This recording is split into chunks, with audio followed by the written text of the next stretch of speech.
आपका एजुकेटर कमलाक्ष झा 30 अक्टूबर 2020 का current affairs का ये लेक्चर आप लोग देख रहे हैं।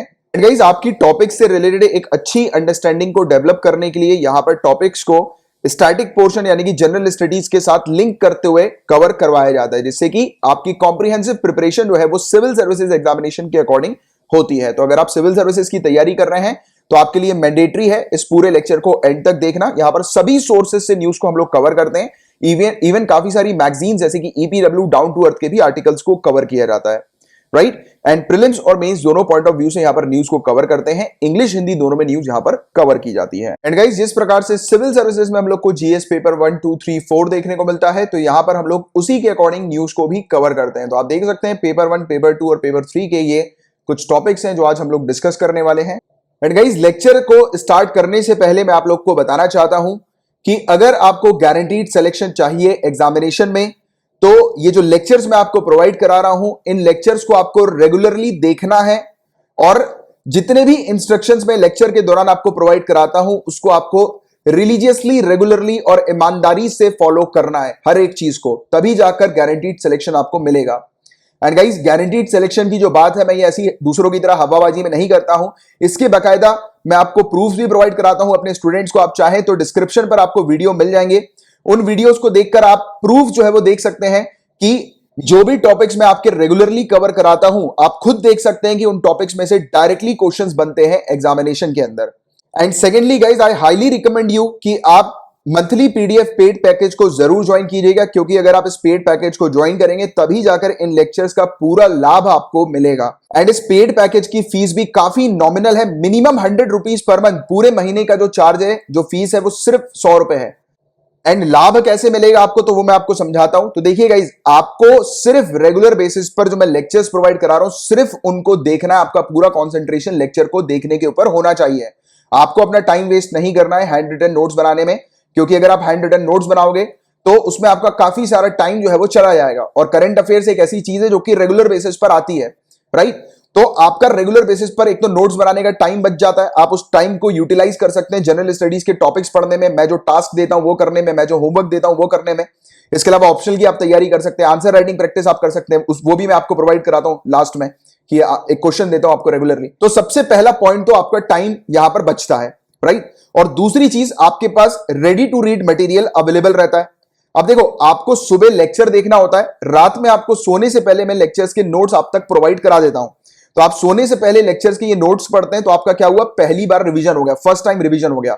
इसके अलावा मैं आपको हर संडे को एक कंपाइलेशन देता हूं, पिछले हफ्ते में जितनी भी न्यूज आती हैं, जितनी भी न्यूज कवर्ड रहती है, जितने भी लेक्चर्स आप देखते हो, उसका एक सिंगल कंपाइलेशन आपको मिलता है, यानी कि एक ही पीडीएफ में पूरे हफ्ते की न्यूज कवर्ड रहती है।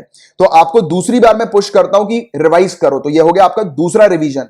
और ऐसे ही मैं आपको मंथली मैगजीन प्रोवाइड कराता हूं, जिसमें कि आप तीसरी बार जो है वो रिवीजन करते हैं, राइट। तो अगर आपने एक टॉपिक को 3 बार रिवाइज कर लिया तो मेंस में बैठने से आपको कोई नहीं रोक सकता है। एंड मुझसे बेहतर आप खुद ही जानते हैं कि रिवीजन कितना इंपॉर्टेंट रोल प्ले करता है इस एग्जामिनेशन में, राइट। इसके अलावा इतना ही नहीं मिलता आपको इस पेड पैकेज में, मैं आपको मंथ के एंड में minimum 150 questions civil services examination के पैटर्न के ऊपर बेस प्रोवाइड कराता हूं। ये वो क्वेश्चंस होते हैं जो आपने पूरे महीने तक, यानी कि ये क्वेश्चन उन टॉपिक से बनते हैं जो आपने पूरे महीने तक कवर किए हैं, पढ़े हैं, राइट, जो मैंने आपको पढ़ाए हैं, राइट। तो इससे क्या होता है, आपकी एक बेहतरीन प्रैक्टिस हो जाती है, जिससे कि आपके सिलेक्शन को कोई नहीं रोक सकता, राइट। तो इस तरीके की स्ट्रेटजी और इस तरीके की प्रैक्टिस जो है वो मैं आपको इस पेड पैकेज में कराता हूं, जिसकी fees minimum 100 rupees per month की है। आप चाहें तो डिस्क्रिप्शन पर चेक कर सकते हैं कि कैसे आपको इस पेड कोर्स को जो है वो ज्वाइन करना है।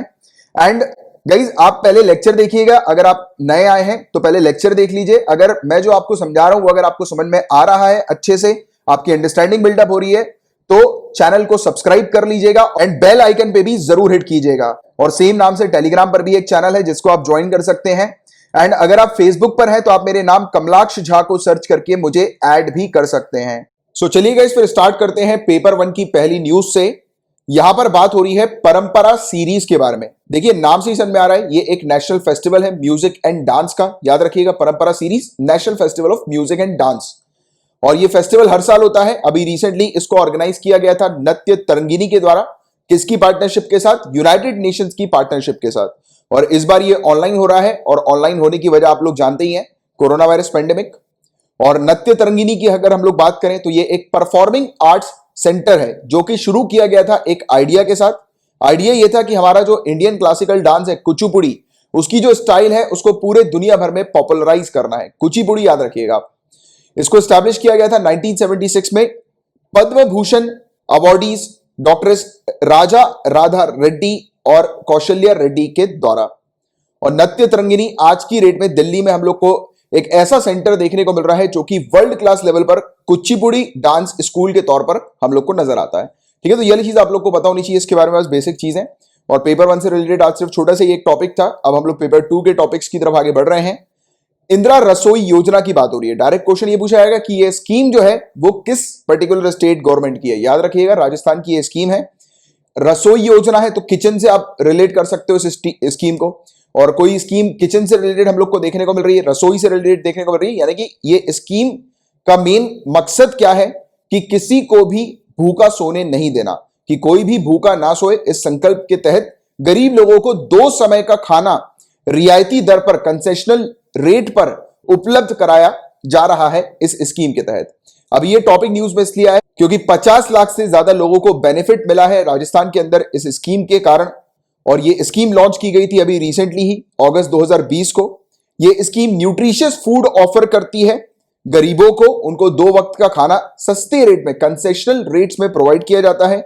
इस स्कीम के तहत हर एक प्लेट के अंदर 100 ग्राम हम लोग को दाल सब्जी, 250 ग्राम रोटी और अचार देखने को मिल जाता है। और लोकल वॉलंटरी ऑर्गेनाइजेशन इस स्कीम को इंप्लीमेंट कर रहे हैं। लोकल वॉलंटरी ऑर्गेनाइजेशन यानी कि एनजीओ वगैरह भी हम लोग को देखने को मिल सकते हैं, या फिर कोई भी एक ऐसा ऑर्गेनाइजेशन या इंस्टीट्यूशन जो कि खुद से अप्लाई करता है इस स्कीम को इंप्लीमेंट करने के लिए, राइट। तो वो ऑर्गेनाइजेशन जो है वो लोकल वॉलंटरी ऑर्गेनाइजेशन की कैटेगरी में हम लोग को देखने को मिलता है। ऐसे काफी सारे ऑर्गेनाइजेशन है जो कि इंप्लीमेंट कर रहे हैं इस स्कीम को। इस स्कीम को मॉनिटर किया जाता है डिस्ट्रिक्ट कलेक्टर के द्वारा। आगे चल के जब आप कलेक्टर बनोगे तो आप लोग मॉनिटर करोगे इस टाइप की स्कीम्स वगैरह को, तो मोटिवेशन लाओ अपने अंदर। और कमिटी एक बैठाई जाती है और उस कमिटी को हेड करते हैं डिस्ट्रिक्ट कलेक्टर जो कि मॉनिटर करते हैं इस स्कीम को। इसके अलावा एक स्पेशल एप्लीकेशन भी लाई गई थी, क्रिएट की गई थी कि इस स्कीम के तहत जो फूड क्वालिटी हम लोग को देखने को मिलती है, जो खाना परोसा जा रहा है गरीबों को, तो वो जो खाना है उसकी क्वालिटी को भी मॉनिटर किया जाता है, चेक किया जाता है। और वो एक स्कीम के तहत हम लोग को देखने को मिल रहा है जो कि लाया गया है। और साथ ही साथ टारगेट किया जा रहा है कि 1.34 लाख, यानी कि आप कह सकते हो 1,40,000 के आसपास या 1,35,000 के आसपास लोगों को जो है वो हर दिन खाना प्रोवाइड कराना है। ये चीज जो है वो टारगेट के साथ ये स्कीम हम लोग को देखने को मिल रही है। याद रखना राजस्थान की स्कीम है इंदिरा रसोई योजना, ठीक है। तो ये चीज आप लोग को पता होनी चाहिए इसके बारे में। अब इस न्यूज की बात करें, याद रखिएगा 27 अक्टूबर को इन्फेंट्री डे ऑब्जर्व किया जाता है। पैदल सेना दिवस 27 अक्टूबर को मनाया जाता है। याद रखना है, फैक्चुअल डेटा है। पहली हमारी इंडियन इन्फेंट्री सोल्जर्स इस दिन इन्होंने पार्टिसिपेट किया था कि हमारी इंडियन टेरिटरी को एक्सटर्नल एग्रेशन से बचाना है। यह एक ऐसा दिन था जब पहले भारतीय पैदल सेना के सैनिकों ने बाहरी आक्रमण एक्सटर्नल एग्रेशन से भारतीय क्षेत्र की रक्षा के कार्य में भाग लिया था, राइट। तो पहली बार इन्होंने पार्टिसिपेट किया था हमारी पैदल सेना ने, इन्फेंट्री सोल्जर्स ने। और अक्टूबर 26 1947 का दिन था। इस समय महाराजा जो थे जम्मू एंड कश्मीर के हरि सिंह, इन्होंने इंस्ट्रूमेंट ऑफ एसेशन साइन किया था। इसके बारे में पहले भी अपन पढ़ चुके हैं। और इंस्ट्रूमेंट ऑफ एसेशन साइन करते ही जम्मू एंड कश्मीर हमारे इंडियन टेरिटरी का पार्ट बन गया था। और उसी समय उसी दिन हमारे जो इंडियन सोल्जर्स हैं वो तैनात हुए थे यहां पर जम्मू एंड कश्मीर के अंदर, जिससे कि पाकिस्तानी इन्वेडर से ये लड़ सकें और जम्मू एंड कश्मीर को प्रोटेक्ट कर सकें। तो ये वाली चीज है जिसके बारे में एक आपको बस आइडिया होना चाहिए। 27 अक्टूबर फैक्चुअल डेटा है, थोड़ा याद रखना है। इन्फेंट्री डे इस दिन हम लोग को देखने को मिलता है। बात हो रही है the United states state sponsor of terrorism list के बारे में। देखो नाम से ही समझ में आ रहा है, यूनाइटेड स्टेट्स की ये एक ऐसी लिस्ट है जहां पर वो ऐसी कंट्रीज को रखता है जो कंट्रीज टेररिज्म को स्पॉन्सर करती हैं, यानी कि टेररिज्म का सपोर्ट करती हैं। तो इस लिस्ट के बारे में हम लोग चर्चा करेंगे और ये लिस्ट का नाम न्यूज में क्यों आया है तो उसकी बात कर लेते हैं।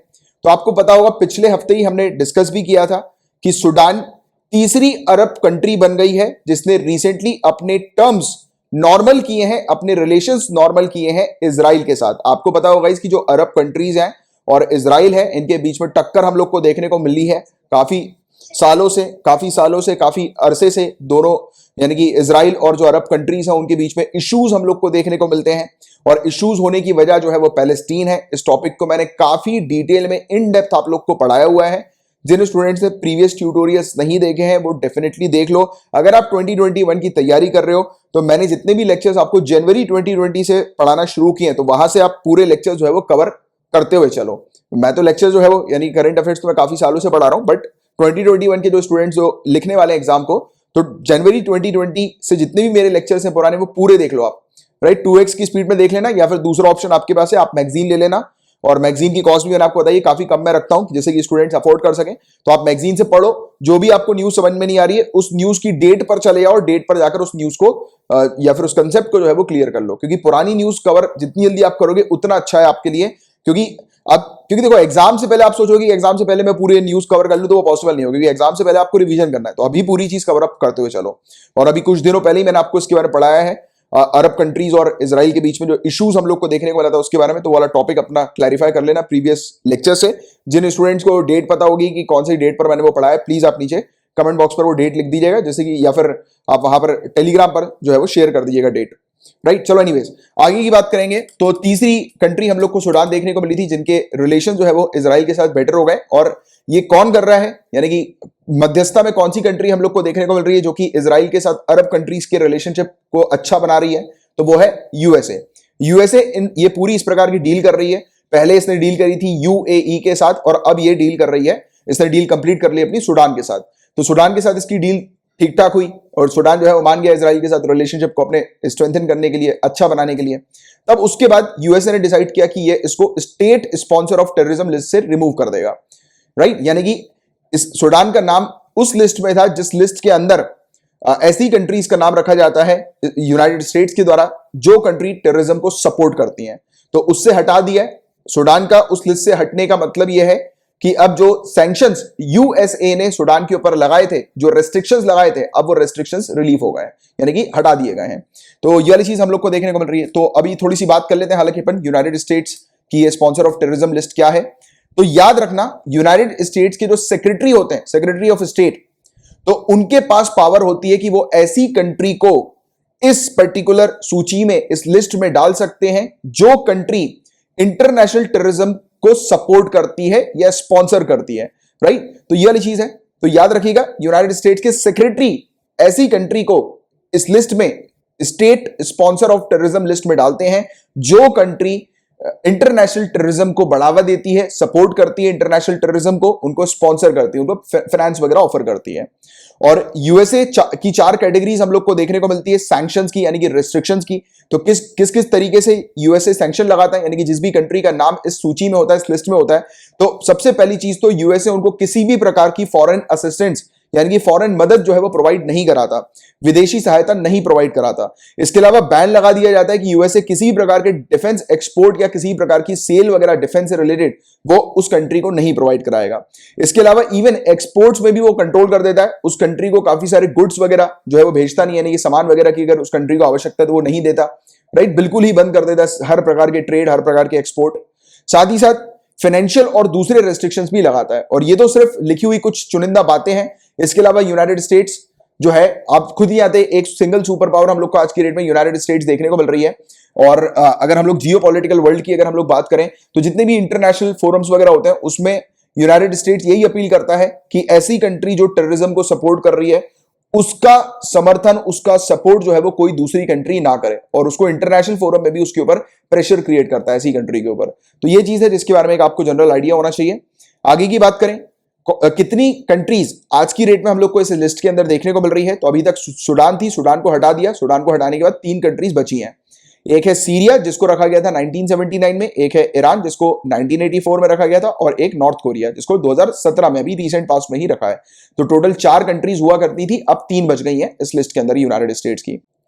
इसके अलावा सूडान को इस लिस्ट में कब शामिल किया गया और क्यों आज की रेट में सूडान को इस लिस्ट से हटाया गया है यूएसए के द्वारा।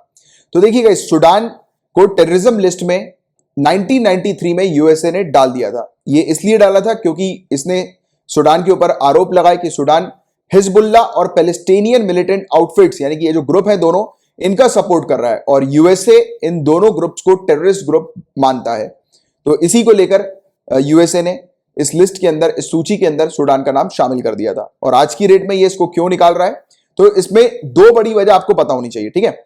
एक बड़ी वजह तो ये है प्रेसिडेंशियल इलेक्शन हम लोग को यूएसए के अंदर देखने को मिल रहा है, तो इसमें वो इंप्रेस करना चाह रहा है ट्रंप क्रिश्चियन वोटर्स को, जो कि यूएसए के अंदर हम लोग को देखने को मिलता है, जो क्रिश्चियंस यूएसए में, तो उनके वोट्स जो है वो चाह रहा है और उनको इस प्रकार से इंप्रेस कर रहा है कि वो लोग ट्रंप को वोट दें, क्योंकि यूएसए के अंदर काफी सारे जो क्रिश्चियन वोटर्स हैं वो प्रो इजराइल पॉलिसीज को फेवर करते हैं, राइट। तो इसीलिए ये चीज इस प्रकार की देखने को मिल रही है और इसीलिए आपको देखने को मिल रहा है कि इतना ज्यादा एंगेज हम लोग को ट्रंप का इजराइल के साथ देखने को मिल रहा है। और स्पेशली जो सदियों पुराने जो मुद्दे हम लोग को, इश्यूज जो हम लोग को देखने को मिले थे इजराइल और अरब कंट्रीज के बीच में, उसको उसके बीच में डील जो है वो यूएसए करा रहा है, मीडिएशन के तौर पर, मध्यस्थता के तौर पर यूएसए देखने को मिल रहा है, जिससे कि यूएसए इंटरनेशनल मीडिया पे हाईलाइट कर ले अपने आप को, या फिर ट्रंप इंटरनेशनल मीडिया पे अपने आप को हाईलाइट कर ले कि देखो मैंने इतनी सदियों पुरानी जो दुश्मनी थी दो कंट्रीज के बीच में, उसको देखो कितने प्यार से टैकल कर दिया। यानी कि पीस का, शांति का प्रतीक बनना चाह रहा है ट्रंप, और कुछ नहीं।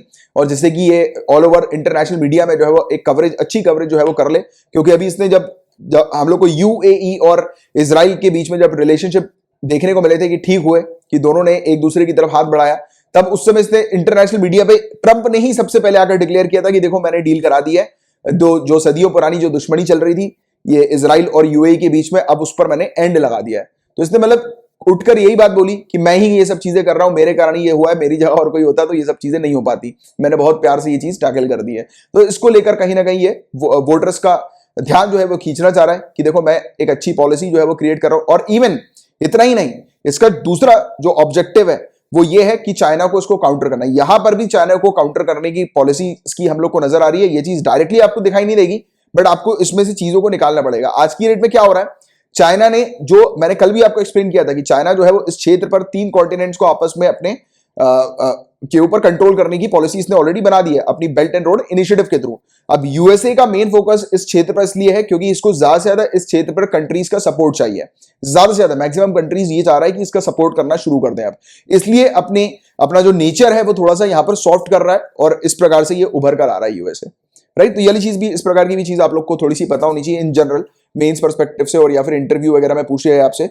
या इंटरव्यू तो बोलते नहीं है, पर्सनालिटी टेस्ट में अगर आपसे पूछे जाए तो आप इसका आंसर दे पाए, ठीक है। तो ये था पूरा ओवरऑल टॉपिक सूडान का, और अपन ने ये इसके बारे में भी बात करी, ये United state sponsor of terrorism list के बारे में। याद रखना यूएसए के जो सेक्रेटरी हैं, सेक्रेटरी ऑफ स्टेट, तो उनके पास पूरी पावर होती है ऐसी कंट्री को शामिल करने की इस लिस्ट में जो कंट्री टेररिज्म को सपोर्ट करती है, स्पॉन्सर करती है। क्लियर है यहां तक बातें।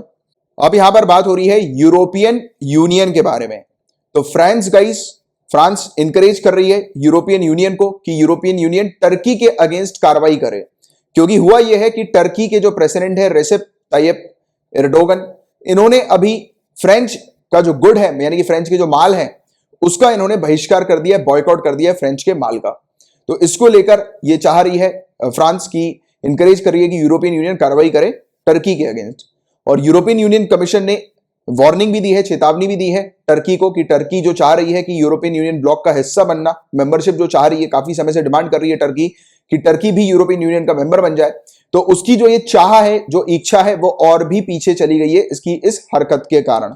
तो इसको लेकर चेतावनी जो है वो यूरोपियन यूनियन कमीशन ने, या वार्निंग इस प्रकार की दी है, राइट। और टर्की की अगर हम लोग बात करें तो टर्की ने चाहा था 1987 में, उसकी चाहत बन गई थी कि वो यूरोपियन इकोनॉमिक कम्युनिटी के साथ जो है वो जुड़ना चाहती है, और उसके बाद फिर 2005 में इस यूरोपियन इकोनॉमिक कम्युनिटी को नाम दे दिया गया यूरोपियन यूनियन का, हम लोग को देखने को मिली। और उसके बाद फिर बातचीत जो है वो इसकी हम लोग को देखने को मिलती है कि फ्रोजन है, यानी कि फ्रीज पर है, यानी कि वहीं पर अटक गई है, आगे बढ़ नहीं रही है इसकी कहानी कि इसको ज्वाइन किया जाए या नहीं किया जाए, राइट। तो अभी तक अटकी हुई है और अभी भी चल रही है चर्चाएं, बट अभी जो है वो अब तो मुश्किल है इसका ज्वाइन होना, क्योंकि यूरोपियन यूनियन कमीशन ने भी बोल दिया। और अभी इसने जो टर्की ने जो हरकत करी थी कुछ समय पहले, मैंने आपको बताया था कि टर्की और ग्रीस के बीच में एक इशू हम लोग को देखने को मिले थे, राइट। और इस टॉपिक को मैंने काफी डिटेल में आप लोग को एक्सप्लेन किया हुआ, जिन स्टूडेंट्स को देखना है 24 अगस्त 2020 को मैंने आपको एक्सप्लेन किया है। 24 अगस्त 2020 के लेक्चर पे आप जाइएगा, और इस लेक्चर के 20 मिनट 28 सेकंड पे आप जाएंगे तो आपको ये टॉपिक मिल जाएगा। आपको सिंपली कुछ नहीं करना है, 24 अगस्त लिखना है, 24 अगस्त 2020, उसके आगे मेरा नाम लिख देना कमलाक्ष, स्पेलिंग करेक्ट लिखना, और जो भी सर्च लिस्ट में पहला वीडियो आएगा वो अपने ही आएगा। उस वीडियो के 20 मिनट 28 सेकंड पे ये टॉपिक आपको मिल जाएगा टर्की ग्रीस का, तो जरूर देख लेना, इससे बहुत सारी चीजें आपकी क्लियर हो जाएगी। इस टर्की और ग्रीस के इशू के बारे में, और आपको पता लगेगा कि उस समय पूरी की पूरी यूरोपियन यूनियन जो है वो टर्की के अगेंस्ट आ गई थी। बट अभी फिर से फ्रांस के साथ भी इसने टर्की ने हरकत करी, तो इसको लेकर इसको वार्निंग मिल गई कि आप कुछ नहीं हो सकता इसका, ये यूरोपियन यूनियन के साथ ज्वाइन नहीं कर पाएगी इन फ्यूचर भी। ठीक है, तो ये वाली चीज है जिसके बारे में बस आपको एक बेसिक अंडरस्टैंडिंग होनी चाहिए। बट हम लोग को मेनली यूरोपियन यूनियन के बारे में पता करना है। यूरोपियन यूनियन क्या है? तो ये ग्रुप है 27 कंट्री का। इससे पहले ये 28 कंट्री का ग्रुप हुआ करता था। अभी आप जानते हैं कि यूके यानी कि ब्रिटेन जो है वो इससे हट गया है। आपने ब्रेक्सिट टर्म सुना होगा, ब्रेक्सिट वो यही है कि ब्रिटेन ने एग्जिट कर लिया है यूरोपियन यूनियन से। तो ये 28 कंट्री का जो ग्रुप था वो अब 27 कंट्री का हम लोग को देखने को मिल रहा है, और ये इकोनॉमिक और पॉलिटिकल ब्लॉक के तौर पर ऑपरेट करता है। और यूरोपियन यूनियन को डिस्क्राइब किया जाता है सुई जेनेरिस पॉलिटिकल एंटिटी के तौर पर, यानी कि इसका कोई पुराना कोई ऐसा ऑर्गेनाइजेशन नहीं है जो कि इससे जुड़ा हुआ था, राइट। तो और या फिर कोई कंपैरिजन में इससे रिलेटेड यूरोप के अंदर कोई ऐसा ऑर्गेनाइजेशन नहीं है, राइट, पैरेलल में। तो इसके ओरिजिन की अगर हम लोग चर्चा करें तो ऑफिशियली इसका फॉर्मेशन हुआ था 1993 में। यूरोपियन यूनियन का फाउंडेशन हम लोग को देखने को मिला था। बट हालांकि ये 1993 में तो ऑफिशियल हुआ था, बट उससे पहले भी ये एग्जिस्ट करती थी, बट उसका नाम यूरोपियन इकोनॉमिक कम्युनिटी के तौर पर हम लोग को देखने को मिला था, राइट, 1957 में। तो यही बॉडी थी। बट हालांकि इस बॉडी से पहले भी एक और बॉडी थी, European coal and steel community, right, जो कि यूरोपियन इकोनॉमिक कम्युनिटी की प्रीवियस बॉडी थी। हालांकि इतना ये सब चीज आपको याद नहीं रखनी, सिंपल 1993 का याद रखना, बट एक दिमाग में आइडिया रखना कि इससे पहले भी एक बॉडी थी यूरोपियन इकोनॉमिक कम्युनिटी, जो कि यूरोपियन यूनियन की तरह ही, मतलब यूरोपियन यूनियन की ही प्रीवियस बॉडी के तौर पर ये देखने को मिलती थी। यानी कि जो आइडिया था, जो आज की डेट में यूरोपियन यूनियन का है, वो आइडिया का जन्म ओरिजिन जो है वो काफी पहले हो गया था, बट ऑफिशियली ये 1993 से हम लोग को देखना शुरू हुई, राइट। और 1993 में यूरोपियन इकोनॉमिक कम्युनिटी जो है उसको यूरोपियन यूनियन कहना शुरू कर दिया, क्योंकि एक ट्रीटी हुई थी, ट्रीटी ऑन यूरोपियन यूनियन, जिसको मैस्ट्रिचिट ट्रीटी के नाम से जाना जाता है। और इसके अलावा ट्रीटी ऑफ लिस्बन हुई थी 2009 के अंदर, जिसने यूरोपियन यूनियन को काफी ज्यादा पावर दे दी, जैसे कि इसको अथॉरिटी मिल गई कि वो इंटरनेशनल ट्रीटी साइन कर सकती है, बॉर्डर पेट्रोल को बढ़ा सकती है, यानी कि सिक्योरिटी को एनहांस कर सकती है, और भी दूसरे सिक्योरिटी फीचर्स वगैरह जो है वो लागू कर सकती है, और दूसरे इस प्रकार के जो प्रोविजंस वगैरह जो है, प्रावधान वगैरह जो है, उसको ये लागू कर सकती है, शामिल कर सकती है। तो ये कुछ और भी पावर इसकी बढ़ा दी गई थी ट्रीटी ऑफ लिस्बन में, जो 2009 में हम लोग को देखने को मिली थी। बस ये बेसिक फैक्ट्स हैं जिसके बारे में बस आपको एक जनरल आइडिया होना चाहिए। अब इस न्यूज की बात करें तो यहां पर SIAC पर हम लोग फोकस करेंगे, सिंगापुर इंटरनेशनल आर्बिट्रेशन सेंटर के ऊपर। सिंपल तरीके से ये समझो कि सिंगापुर के अंदर ये एक इंटरनेशनल कोर्ट है, जहां पर इंटरनेशनली जितने भी डिस्प्यूट्स होते हैं वो यहां पर सुने जाते हैं। जैसे कि MNCs, मल्टीनेशनल कंपनीज, इनके बीच में अगर कोई डिस्प्यूट है तो वो यहां पर सुना जाएगा, या फिर दो कंट्रीज के बीच में कोई डिस्प्यूट है तो भी वो यहां पर सुना जा सकता है। तो मोटे मोटे तौर पर सिंगापुर की ये एक इंटरनेशनल कोर्ट हम लोग को देखने को मिल रही है, राइट। इस इंटरनेशनल कोर्ट ने SIAC ने जजमेंट दिया है, अमेजॉन के फेवर में ऑर्डर दिया है, और ऑर्डर के तहत रिलायंस और फ्यूचर ग्रुप की जो डील है उस पर रोक लगा दी गई है, और पेटिशन फाइल किया था एक्चुअली में। यानी कि हुआ कैसे, तो मैं आपको बता दूं कि पेटिशन फाइल किया था अमेजॉन ने। अमेजॉन आप जानते हैं ई कॉमर्स जायंट कंपनी हम लोग को देखने को मिलती है। इसने पेटिशन फाइल किया SIAC ने, और पेटिशन के तहत जो ऑर्डर जो सामने आया वो ऑर्डर ये था कि जब तक पूरा मामला सॉल्व नहीं हो जाता तब तक फ्यूचर ग्रुप और रिलायंस इंडस्ट्री लिमिटेड की जो डील हुई थी अगस्त में 24,713 करोड़ रुपए की, उस डील पर स्टे लगा दिया है इन्होंने, रोक लगा दी है। और इस डील के तहत जो फ्यूचर रिटेल जो है वो सेल कर रहा था अपने रिटेल, होलसेल, लॉजिस्टिक और वेयर हाउसिंग यूनिट्स को, Reliance retail and fashion style को, तो उस पर यहां पर रोक लगाई है। तो देखो भाई, इस टॉपिक के अंदर सिर्फ आपको एक बेसिक अंडरस्टैंडिंग होनी चाहिए। इस टॉपिक पे इन डेप्थ आपको जाने की जरूरत नहीं है, क्योंकि आप ना कंपनी सेक्रेटरी की तैयारी कर रहे हो, ना कॉर्पोरेट सेक्टर की कर रहे हो, ना किसी शेयर मार्केट की तैयारी कर रहे हो। आप सिंपली सिविल सर्विसेज की तैयारी कर रहे हो, जिसमें आपको इस कोड के बारे में पता होना चाहिए, जो मैं भी आपको एक्सप्लेन करूंगा। तो अभी ये जो पूरी डील हुई है इसमें हुआ क्या था, तो मैं इसको अगर आपको समराइज कर दूं आपकी अंडरस्टैंडिंग डेवलप करने के लिए, तो आपने शायद कहीं ना कहीं पढ़ा होगा या किसी से सुना होगा कि रिलायंस जो है वो बिग बाजार खरीद रही है, और बिग बाजार किसका है? फ्यूचर ग्रुप का है। तो इनकी जो डील हुई थी, अब देखना यहां पे समझने वाली बात आपके लिए ये है कि जैसे कि ये एक मॉल है, ठीक है, मॉल है, शॉपिंग मॉल। इस शॉपिंग मॉल में सामान है, आप जा रहे हो शॉपिंग मॉल, सामान खरीद के वापस लेकर आ रहे हो। आपने क्या किया? शॉपिंग मॉल का सामान खरीदा। सामान खरीदते समय क्या आपका शेयर होगा क्या शॉपिंग मॉल के ऊपर? नहीं होगा ना। आपने तो शॉपिंग मॉल का सामान खरीदा है, इसके शेयर्स नहीं खरीदे हैं, या आपकी कोई हिस्सेदारी शॉपिंग मॉल के साथ नहीं हुई है। शॉपिंग मॉल में एक सामान था, वो आप खरीद कर लेकर आ गए हो। ऐसे ही हुआ ये फ्यूचर ग्रुप जो हम लोग को देखने को मिला, और रिलायंस कंपनी हम लोग को देखने को मिली। तो फ्यूचर ग्रुप जो है वो कर्जे में था, डेट में था, उसको चाहिए था कर्जे से बाहर निकलना, तो उसने सोचा कि अपने कुछ एसेट्स को, अपने retail, wholesale, logistic, warehousing units को ये बेचेगा, राइट। तो इसका एसेट क्या है इस कंपनी का? बिग बाजार, राइट। एग्जांपल के तौर पर और भी काफी सारी चीजें इसकी, जैसे बिग बाजार अपन एग्जांपल लेते हैं जिससे कि सब लोग रिलेट कर पाएंगे, समझ पाएंगे। तो फ्यूचर ग्रुप ने इस बिग बाजार को बेचने की बात करी रिलायंस को। यहां पर रिलायंस के कोई भी शेयर या रिलायंस जो है वो फ्यूचर ग्रुप कंपनी को नहीं खरीद रहा है, ना उसके शेयर को खरीद रहा है। ये सिंपली इसके जो ये बिग बाजार है, इसके जो एसेट्स हैं या गुड्स हैं, संपत्ति जो है, इसकी प्रॉपर्टी जो है, उसको परचेज कर रहा है। रिलायंस का कोई भी हाथ जो है वो इसके शेयर में नहीं हम लोग को नजर आ रहा है। बट प्रॉब्लम क्या हुई अमेजॉन को? अब ये बात तो दो कंपनीज के बीच में चल रही है, फ्यूचर ग्रुप और रिलायंस, तो अमेजॉन यहां पर पिक्चर में बीच में कैसे आ गया? तो बैकग्राउंड पे आपको थोड़ा सा आना पड़ेगा। अभी मैं आपको समराइज कर देता हूं कि अमेजॉन के मेजर शेयर्स जो है वो इसके मतलब यानी कि अमेजॉन ने फ्यूचर ग्रुप के मेजर शेयर जो है वो खरीद के रखे हुए हैं, परचेज किए हुए हैं। तो यानी कि अमेजॉन एक बड़े शेयर होल्डर के तौर पर हम लोग को देखने को मिलता है। तो ये जो फ्यूचर ग्रुप और रिलायंस के बीच में जो ये पूरी डील हुई है, तो क्या ये डील सही है कि नहीं है, इस पर क्वेश्चन उठाया है अमेजॉन ने, क्योंकि फ्यूचर ग्रुप ने अमेजॉन को इस डील के बारे में कोई जानकारी नहीं दी। यानी कि एक शेयर होल्डर को यह जानकारी मिलनी चाहिए थी, जो कि नहीं मिली, और इसको लेकर ये पूरा मामला, पूरा इशू जो है वो सामने आया। और इतना ही नहीं हुआ है ये मामला थोड़ा और ब्रॉड हो गया, एक्सपेंड हो गया, क्योंकि अमेजॉन के जो शेयर्स जो अमेजॉन ने परचेज किए हुए थे फ्यूचर ग्रुप से, तो उसके बारे में इस फ्यूचर ग्रुप के शेयर होल्डर्स को नहीं पता था। यानी कि जो डील अमेजॉन और फ्यूचर ग्रुप के बीच में हुई थी उसके बारे में दूसरे लोगों को नहीं पता था। तो इस चीज को लेकर भी अब एक मामला जो है वो सामने उठकर नजर आ रहा है। बट आप लोग को उतना डिटेल में जाने की आवश्यकता नहीं है अभी के लिए। सिंपली बस आपको पता होना चाहिए कि फ्यूचर ग्रुप और रिलायंस के बीच में जो डील हुई थी अगस्त में, उस डील के ऊपर होल्ड कर दिया है, रोक लगा दी उस डील को, क्योंकि अमेजॉन ने हस्तक्षेप किया। अमेजॉन ने हस्तक्षेप इसलिए किया क्योंकि अमेजॉन एक बड़ा मेजर शेयर होल्डर है फ्यूचर ग्रुप्स कंपनी का, राइट। तो ये चीज आप लोग को इसके बारे में पता होनी चाहिए। और शेयर होल्डर और मेजर शेयर होल्डर होने के नाते इसको चाहिए था कि जो भी डील ये कर रहा है फ्यूचर ग्रुप, उसके बारे में जानकारी हो। हालांकि थोड़ा सा ये मामला जो है ना वो बहुत ही मतलब मिक्स हो गया है। इससे पहले फ्यूचर ग्रुप ने अमेजॉन को ऑफर किया था कि फ्यूचर ग्रुप जो है वो अमेजॉन को दे रहा था अपने, जैसे मैंने आपको बताया ना, बिग बाजार वगैरह अपने आउटलेट्स, वो बोल रहा था अमेजॉन से कि तुम खरीद लो, मैं कर्जे में हूं। बट अमेजॉन ने मना कर दिया, तब जाकर ये रिलायंस के पास गया। तो कहीं ना कहीं अमेजॉन को पूरी चीजों के बारे में पता था, बट अमेजॉन को ठेस इसलिए पहुंची क्योंकि इस डील के बारे में इसने बताया नहीं। और शेयर होल्डर होने के नाते इसको एक और इनसिक्योरिटी, क्योंकि मेजर शेयर होल्डर है ये। अब इसकी जो एसेट्स वगैरह जो बिक जाएंगे, अब एसेट्स बिकने का इसके पास प्रॉफिट मुनाफा तो आएगा नहीं, क्योंकि एसेट बेचकर फ्यूचर ग्रुप अपने डेट वगैरह को रिलीज कर देगा, राइट, खत्म कर देगा, राइट। तो इससे अमेजॉन को फायदा नहीं होगा। तो इसको लेकर भी अमेजॉन ने ये पिटीशन जो है वो फाइल किया है। बट इतनी जानकारी बस आपको होनी चाहिए। और इसके अलावा एक और इंपॉर्टेंट चीज कि अमेजॉन ने SIAC को ही क्यों अप्रोच किया, यानी कि इसके पास ही क्यों गई है, दूसरी किसी इंटरनेशनल कोर्ट में क्यों नहीं गई। तो देखो गाइस, कभी भी एग्रीमेंट होता है, कॉन्ट्रेक्चुअल एग्रीमेंट किसी कंपनी के बीच में, तब पहले से ही डिसाइड हो जाता है कि अगर कोई मामला होता है, विवाद होता है, डिस्प्यूट होता है, तो वो डिस्प्यूट कहां पर रिजॉल्व किया जाएगा। तो दोनों ने ही एग्री किया था कि ये सिंगापुर की इसमें इंटरनेशनल आर्बिट्रेशन सेंटर के अंदर ये डिस्प्यूट्स को रिजॉल्व करेंगे। तो अमेजॉन और फ्यूचर ग्रुप का जो एग्रीमेंट था उसमें ये चीज इन्होंने एग्री करी थी।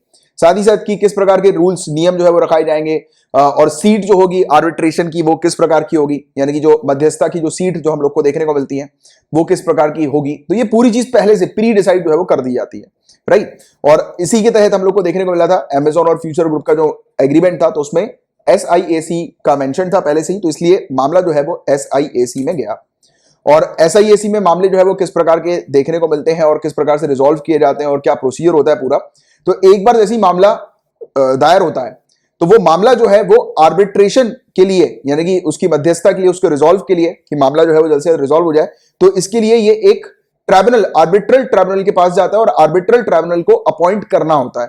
और आर्बिट्रल ट्राइब्यूनल के अंदर हम लोग को 3 मेंबर्स देखने को मिलते हैं, यानी कि एक ट्राइब्यूनल है उसमें 3 मेंबर्स हैं, ठीक है, 3 जजेस हम लोग को देखने को मिलेंगे जो कि पूरी सुनवाई करेंगे।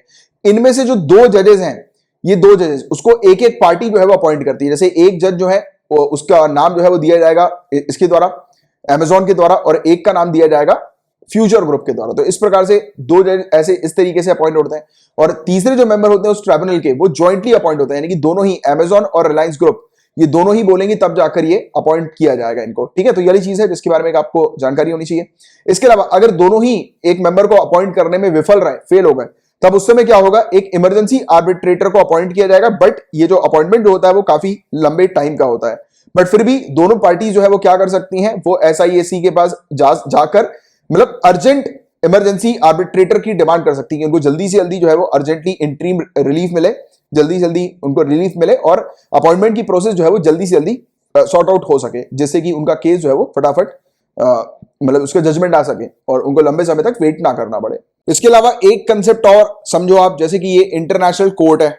अब इस कोर्ट ने अपना ऑर्डर तो दे दिया, स्टे करने की बात कर दी, ठीक है, जैसे इसी मामले से एग्जांपल लेते हुए समझे इस चीज को, तो स्टे करने की बात कर दी, बट फिर भी ये दोनों कंपनी जो है वो इन्होंने अपनी डील अगर कंटिन्यू रखी और अमेजोन को फायदा अगर नहीं मिला, यानी कि इस कोर्ट का पालन अगर ये दोनों कंपनी नहीं कर रही है, फिर क्या होगा? तो उस केस में गाइस देखो, हालांकि हमारी कंट्री के अंदर ऐसा कोई कानून नहीं है जो इस प्रकार के इंटरनेशनल जो ऑर्डर्स वगैरह हैं उसको लागू करने पर काम करे, ऐसा कुछ नहीं है हमारी कंट्री के अंदर कोई कानून। बट फिर भी अगर ऐसा कुछ होता है तो अमेजोन हमारी कंट्री के हाई कोर्ट के पास पहुंच सकती है। सेक्शन 9 आर्बिट्रेशन एंड कंसाइलेशन एक्ट 1996 के तहत हमारी भी हाई कोर्ट जो है, जो कि इमरजेंसी आर्बिट्रेटर ने जिस प्रकार की रिलीफ प्रोवाइड कराई है, वैसी ही सेम रिलीफ जो है वो प्रोवाइड करा सकती है हमारी कंट्री की हाई कोर्ट। ठीक है, तो ये वाली चीज है जिसके बारे में भी आपको एक आइडिया होना चाहिए। और आज की डेट में सभी कंट्रीज जो है वो क्यों पहुंच रही हैं सिंगापुर के पास? तो आज की डेट में अगर हम लोग बात करें तो सिंगापुर एक बड़ा हब बन चुका है, राइट, जहां पर कहा जाता है कि फॉरेन इन्वेस्टर्स जो है उनको ऐसा लगता है कि सिंगापुर के अंदर जो केसेस जो सुने जाते हैं वो न्यूट्रलाइज तरीके से सुने जाते हैं, यानी कोई पक्षपात वगैरह नहीं होता, राइट। और सिंगापुर जो है वो एक मतलब समय अनुसार, यानी कि काफी लंबे टाइम से हम लोग को देखने को मिल रहा है कि सिंगापुर बन चुका है एक रेपुटेटेड कंट्री के तौर पर, जहां पर केसेस जो है वो रूल ऑफ लॉ के तहत जो है वो सुने जाते हैं और सुनवाई जो होती है रूल ऑफ लॉ के तहत होती है, जजमेंट जो होता है रूल ऑफ लॉ के तहत होता है, इंटरनेशनल स्टैंडर्ड्स को फॉलो किया जाता है, हाई इंटीग्रिटी यहां पर देखने को मिलती है। और यही सब चीजें हैं जो कि इन्वेस्टर्स को एक कंफर्ट प्रोवाइड कराती है। और इंडिया के केस में थोड़ा सा डर लगता है इन्वेस्टर्स को, उनको लगता है कि इंडिया में अगर केस फाइल किया गया तो इंडियन कोर्ट्स जो हमारी देखने को मिलती हैं, तो उनके जिस प्रकार के कई बार जजमेंट वगैरह जो होते हैं तो उसमें उनको कहीं नुकसान ना हो जाए, राइट। तो इसको लेकर थोड़ा सा डरते हैं ये। और 2019 की एनुअल रिपोर्ट जो SIAC की है उसमें इंडिया के केसेस सबसे ज्यादा सिंगापुर में है, 485 केसेस हम लोग को देखने को मिले, फिर फिलीपींस के 122, फिर चाइना के 76 और USA के फिर 65 केस।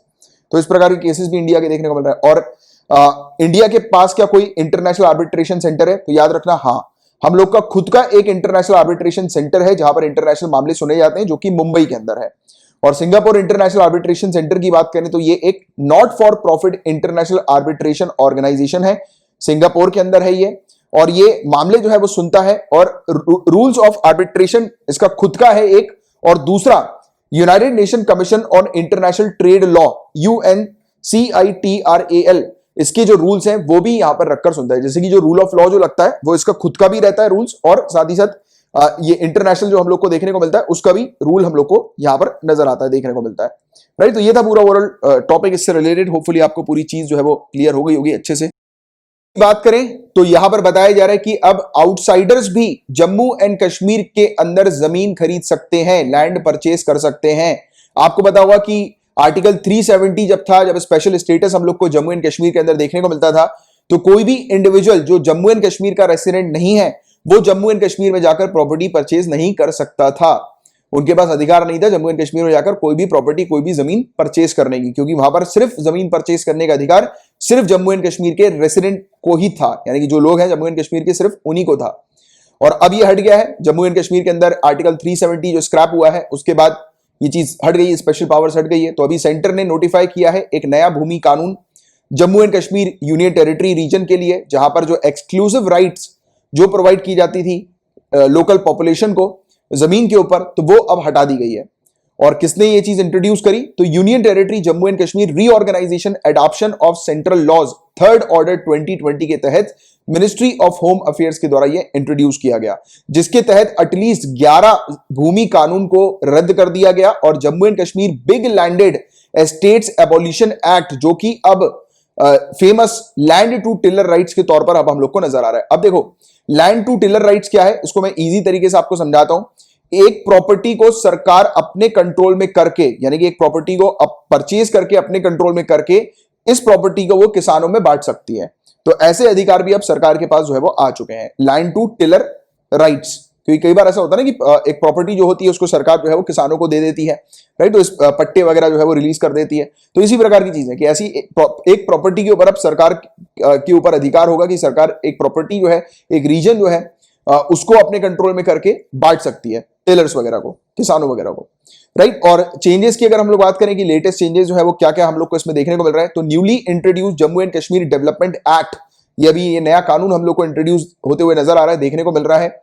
और इसमें being permanent resident of the state, इस टर्म को और इसके जो क्राइटेरिया है उसको हटा दिया गया है। और अब रास्ता मिल गया है इन्वेस्टर्स को, जो कि बाहर हम लोग को देखने को मिलता है जम्मू एंड कश्मीर के बाहर के होते हैं, वो Jammu and Kashmir union territory में आकर इन्वेस्ट कर सकते हैं। क्योंकि पहले जो था वो सिर्फ permanent resident he Jammu and Kashmir के ये परचेज कर पाते थे प्रॉपर्टी या सेल कर पाते थे, बट अब इन्वेस्टर्स यहां पर आकर परचेज कर सकेंगे और परचेज करने का सेल कर सकेंगे, डेवलपमेंट कर सकेंगे। तो ये सब चीजें भी हम लोग को यहां पर नजर आएगी। इसके अलावा जिला कलेक्टर की अनुमति के बिना किसी भी गैर कृषि उद्देश्यों के लिए कृषि प्रयोजनों हेतु उपयोग की जाने वाली भूमि का प्रयोग नहीं किया जा सकता। यानी कि कोई जमीन है जहां जो कि एग्रीकल्चरल लैंड के तौर पर हम लोग को देखने को मिलती है, उस जमीन का उपयोग नहीं किया जा सकता नॉन एग्रीकल्चरल पर्पस एक्टिविटी के लिए बिना डिस्ट्रिक्ट कलेक्टर की परमिशन के। तो यह चीज भी यहां पर बताई गई है। और सरकार जो है वो अब अलाउ कर सकती है जमीन के ट्रांसफर को इन फेवर ऑफ पर्सन और इंस्टीट्यूशन, किसी भी एक इंडिविजुअल इंस्टीट्यूशन, पर्सन, ऑर्गेनाइजेशन के को दे सकती है, प्रोवाइड करा सकती है।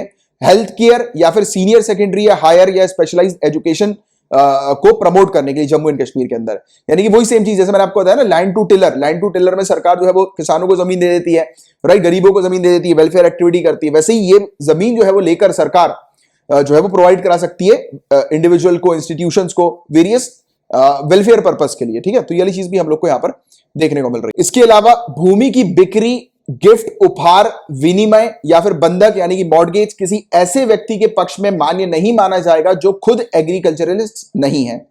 इसके अलावा एक आर्मी ऑफिसर जिनकी रैंक कॉर्प्स कमांडर से नीचे की नहीं होगी, यानी कि उसके ऊपर की रैंक वाले जो आर्मी ऑफिसर्स हैं वो डिक्लेयर कर सकते हैं कि ऐसे एरिया को स्ट्रेटेजिक एरिया के तौर पर लोकल एरिया के अंदर ही ये डायरेक्ट ऑपरेशनल पर्पस के लिए या फिर ट्रेनिंग रिक्वायरमेंट पर्पस के लिए आर्म फोर्सेस की, तो ऐसे एरिया को एक स्ट्रेटेजिक एरिया के तौर पर डिक्लेयर कर सकते हैं। यानी कि जो आर्मी रैंक के जो हायर ऑफिशियल्स होंगे, कॉर्प कमांडर के ऊपर की जो रैंक के होंगे, तो वो एक एरिया को भी स्ट्रेटेजिक एरिया के तौर पर डिक्लेयर कर सकते हैं।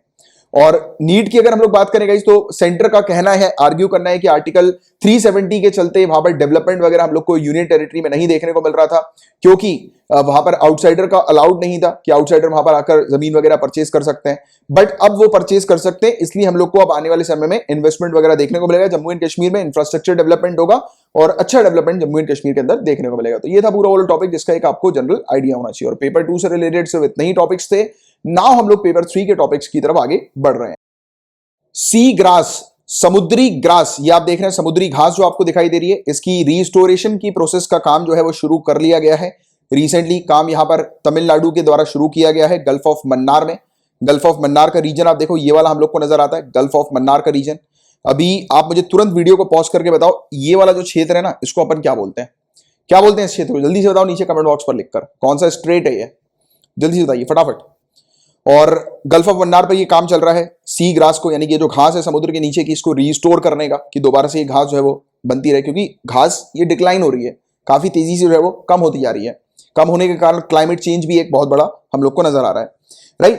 तो देखो ये फ्लावरिंग प्लांट्स होते हैं, इसमें फूल वगैरह आते हैं और ये नीचे समुद्र के नीचे जो है वो शैलो मरीन वाटर पर ग्रो करते हैं, जैसे कि बे और लगून्स में हम लोग को देखने को मिलते हैं। छोटे छोटे से फूल होते हैं इसमें, और ओवल लीव्स वगैरह भी हम लोग को इसमें नजर आती है, अंडाकार पत्ते भी इसमें हम लोग को देखने को मिलते हैं, राइट। और सी ग्रास की अगर हम लोग बात करें तो इसका इवोल्यूशन जो हुआ था वो टेरेस्टेरियल प्लांट से हुआ था, जो जमीन के जो पौधे होते हैं ना, जमीन पे जो लगते हैं, उससे ये शुरू हुए थे, बट धीरे धीरे जाकर ये ओशियन में चले गए, राइट। यानी कि आप कहोगे कि ये समुद्र के जो घास है, यानी कि ये स्टार्टिंग में क्या समुद्र के नीचे ही थे? नहीं, ये जमीन पर थे, बट धीरे धीरे करके ये समुद्र में चले गए।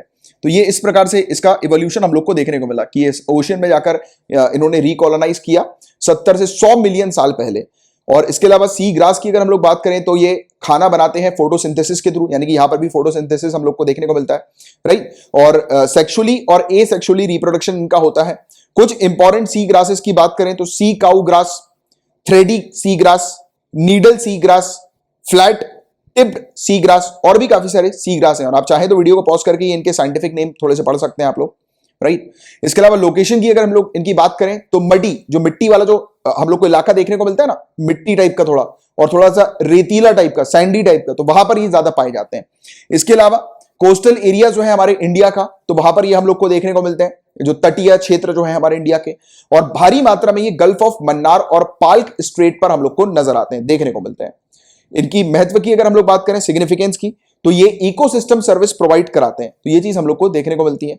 और लंग्स ऑफ सी इनको कहा जाता है। क्यों कहा जाता है? क्योंकि ये ऑक्सीजन रिलीज करते हैं, और ये 11% तक ऑर्गेनिक कार्बन को ये खींच लेते हैं अपने अंदर। क्योंकि देखो प्लांट की प्रॉपर्टी क्या होती है, ऑक्सीजन रिलीज करते हैं, कार्बन डाइऑक्साइड इनहेल करते हैं, तो ये कार्बन डाइऑक्साइड इनहेल करने का भी काम करते हैं, एब्जॉर्ब करते हैं कार्बन को एटमॉस्फेयर से भी, और अप टू 35 टाइम्स, 35 गुना ज्यादा तेजी से ये करते हैं एटमॉस्फेयर से कार्बन को कैप्चर, ट्रॉपिकल रेन फॉरेस्ट के कंपैरिजन में, कि ट्रॉपिकल रेन फॉरेस्ट के कंपैरिजन में 35 गुना ज्यादा तेजी से ये करते हैं स्क्वीज कार्बन को, राइट, कैप्चर करते हैं कार्बन को और रिलीज करते हैं ऑक्सीजन को समुद्र के नीचे, जैसे कि समुद्र के नीचे का जो इकोसिस्टम है वो और बेटर तरीके से चले, राइट। और मेंटेन करते हैं पानी की क्वालिटी को, फिल्टर करते हैं न्यूट्रिएंट्स वगैरह को, रिलीज करते हैं लैंड बेस्ड इंडस्ट्री से जो हम लोग को देखने को मिलता है ना, न्यूट्रिएंट्स वगैरह रिलीज होते हैं, तो उनको ये फिल्टर किया जाता है इनके द्वारा, यानी कि जो भी पोल्यूटेंट्स वगैरह जो इंडस्ट्री वगैरह से निकलते हैं तो उसको भी फिल्टर करने का काम भी इनका होता है। सॉइल इरोजन को ये प्रिवेंट करते हैं, तो प्लांट की जो प्रॉपर्टी होती है आप जानते हैं सॉइल इरोजन को प्रिवेंट करने की। खाना प्रोवाइड कराते हैं वहां पे नीचे, समुद्र के नीचे मछलियों को, ऑक्टोपस को, और भी सारे ब्लू क्रैब्स हो गए, ऑयस्टर्स वगैरह हो गए, राइट, उनको खाना प्रोवाइड कराते हैं, उनके लिए हैबिटेशन यानी उनके रहने की व्यवस्था करते हैं, क्योंकि यहाँ पर ही काफी ज्यादा, यानी कि फूल पत्ती के पास ही तो मछलियां वगैरह रहती है ज्यादातर, क्योंकि उनको चाहिए खाना, और कोई भी जीव है वो वहीं पर रहना पसंद करेगा जहां पर खाने की अवेलेबिलिटी उसके पास हो, राइट, तो ये वाली चीज होती है। तो इसके बारे में भी आपको एक चीज पता होनी चाहिए।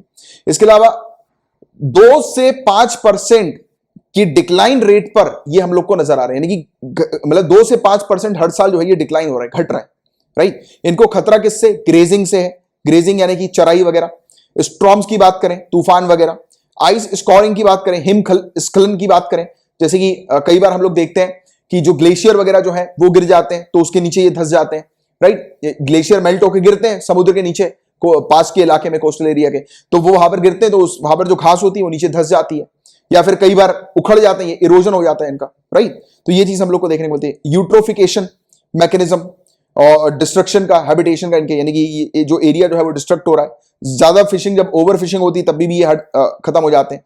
कोस्टल इंजीनियरिंग कंस्ट्रक्शन होता है, यानी कि कोस्टल एरिया पे, तटीय क्षेत्र पर कुछ कंस्ट्रक्शन वगैरह हो रहा है तो भी ये खराब हो जाते हैं, राइट। तो ये कुछ थ्रेट्स हैं, ये कुछ संकट है, इनके ऊपर खतरे हम लोग को देखने को मिलते हैं, राइट। तो ये था पूरा ओवरऑल टॉपिक समुद्री घास से रिलेटेड, सी ग्रास से रिलेटेड। अब इस टॉपिक की चर्चा करें, one of the favourite topic है यूपीएससी सिविल सर्विसेज का और स्टेट सिविल सर्विसेज का। ध्यान रखना, रामसर साइट की यहां पर बात हो रही है, अक्सर सिविल सर्विसेज में इससे रिलेटेड क्वेश्चन पूछे जाते हैं। अब पूछे जाने की संभावना ज्यादा है क्योंकि 2 नई रामसर साइट जो है वो डेजिग्नेट की गई हैं। इन 2 साइट्स के बारे में तो मैं बात करूंगा, बट उससे पहले मेरा आपसे क्वेश्चन है कि आप किस राज्य से बिलोंग करते हैं और आपके राज्य में कौन सी रामसर साइट है। अगर है तो नीचे कमेंट बॉक्स पर अपनी राज्य की रामसर साइट को लिखिएगा और दूसरे स्टूडेंट्स के कमेंट्स देख लीजिएगा। वो अगर दूसरे स्टेट से बिलोंग करते होंगे तो उनका भी आपको आइडिया लग जाएगा, रिवीजन हो जाएगा। वैसे तो नॉर्मली आपको ये 39 की 39 रामसर साइट पूरी पता होनी चाहिए। हमारी कंट्री के अंदर टोटल 39 रामसर साइट्स हैं, 2 ऐड हो गई हैं, मतलब इस 39 को मिलाकर, यानी कि 39 में ही 2 हम लोग को देखने को मिल रही है। बिहार के अंदर है कबरतल वेटलैंड, डायरेक्ट क्वेश्चन आता है कि ये फलाना वेटलैंड कहां पर है, बिहार याद रखिएगा। असम कंजर्वेशन रिजर्व कहां पर है, उत्तराखंड में है।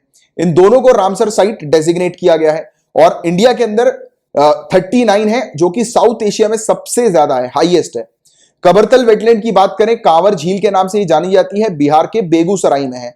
वाइटल फ्लड बफर जोन के तौर पर ये एक्ट करती है और ये प्रोवाइड कराती है लाइवलीहुड अपॉर्चुनिटीज लोकल कम्युनिटीज को, यानी कि वहां पे रहने वाले जो लोग हैं, लोकल कम्युनिटी जो है, उनको ये अपॉर्चुनिटी प्रोवाइड कराती है लाइवलीहुड की, यानी कि उनको इस वेटलैंड से फायदा होता है। जैसे कि इस वेटलैंड पर बहुत सारी स्पीसीज हम लोग को नजर आती है, जैसे मछली की बात करें तो ये मछली को बेचकर गुजारा करते हैं, राइट। तो ऐसी चीजें, खाना वगैरह मिल जाता है इनको इस वेटलैंड से, यानी कि इनका दिनचर्या अच्छा चलता है, मतलब लाइवलीहुड इनकी अच्छी हम लोग को देखने को मिलती है, मेंटेन रहती है आजीविका, राइट। तो ये वाली चीज है। इसके अलावा 165 प्लांट की स्पीसीज यहां पर है, 394 एनिमल की स्पीसीज यहां पर है, 50 मछलियों की स्पीसीज है, 58 माइग्रेटरी बर्ड हम लोग को यहां पर देखने को मिलती है। माइग्रेटरी वाटर बर्ड्स कौन सी होती हैं? ऐसी वाटर बर्ड जो कि किसी दूसरे क्षेत्र से यहां पर आती है, तो ये आराम करने के लिए, रेस्ट करने के लिए 58 माइग्रेटरी वाटर बर्ड्स यहां पर आती हैं।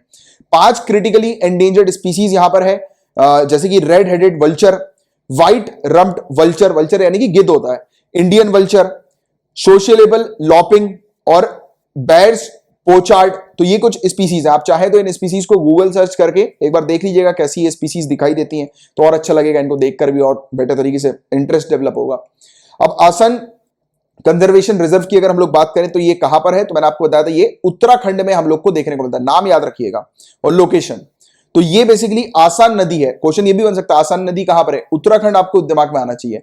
आसान नदी जो है वो नीचे की तरफ जाती है और यमुना से मिलती है, ये यमुना के साथ इसका संगम होता है देहरादून उत्तराखंड में, तो वहीं पर ही ये हम लोग को कंजर्वेशन रिजर्व नजर आता है उत्तराखंड के अंदर, देहरादून में। उत्तराखंड की पहली रामसर साइट है, ये बहुत इंपॉर्टेंट है, याद रखना है। उत्तराखंड की पहली रामसर साइट ACR, आसान कंजर्वेशन रिजर्व, ठीक है। इसके अलावा हैबिटेट्स हम लोग को जो यहां पर देखने को मिलते हैं 330 बर्ड की स्पीसीज है, और critically endangered red headed vulture है, व्हाइट रम्प्ड वल्चर है। वो दोनों तीनों चीजें जो कि हम लोग को यहां पर भी बिहार के अंदर भी देखने को मिली थी, कबरतल वेटलैंड के अंदर, तो यहां पर भी हैं ये तीनों स्पीसीज हम लोग को नजर आ रही है, देखने को मिल रही है। 49 मछलियों की प्रजातियां यहां पर है, जिसमें एक एंडेंजर्ड पुटी टोरा महशीर हम लोग को देखने को मिलती है, टोर पुटी टोरा के नाम से ये जानी जाती है। इसके अलावा रामसर साइट्स की बात करें, ये वाली चीज भी इंपॉर्टेंट है, इसके बारे में भी जान लेते हैं। तो ये एक इंटर गवर्नमेंटल ट्रीटी है जो कि 1971 में रामसर ईरान के अंदर अडॉप्ट की गई थी। ये ऐसे वेटलैंड होते हैं जो कि इंटरनेशनल इंपॉर्टेंस के हम लोग को देखने को मिलते हैं, और इनको यानी कि एक ऐसा एरिया, ऐसे वेटलैंड एरिया, उनको रामसर साइट जो है वो डिक्लेयर किया जाता है जो इंटरनेशनल इंपॉर्टेंस के होते हैं। मिशन ये है कि इनको प्रोटेक्ट करना है, कंजर्व करना है, संरक्षण करना है इनका, और सही तरीके से इसका इस्तेमाल करना है, राइट। और सभी वेटलैंड का लोकल और नेशनल एक्शन लेते हुए और इंटरनेशनल कोऑपरेशन के साथ कंट्रीब्यूशन करना है अचीव करने में। ये जो सस्टेनेबल डेवलपमेंट जो हम लोग को देखने को मिलता है, इंटरनेशनल जो गोल हम लोग को देखने को मिलता है, तो उसको अचीव करने में ये कंट्रीब्यूट किया जाता है इंटरनेशनल कोलैबोरेशन के थ्रू, लोकल और नेशनल एक्शन के थ्रू, इन वेटलैंड को प्रोटेक्ट करने के लिए, प्रिजर्व करने के लिए, कंजर्व करने के लिए, राइट। ये याद रखना आप थोड़ा सा। मॉन्ट्रियक्स रिकॉर्ड, कभी कभी डायरेक्ट क्वेश्चन आता है, मॉन्ट्रियक्स रिकॉर्ड किससे एसोसिएटेड है, किससे रिलेटेड है, तो रामसर आपको पता होना चाहिए, वेटलैंड आपको पता होना चाहिए।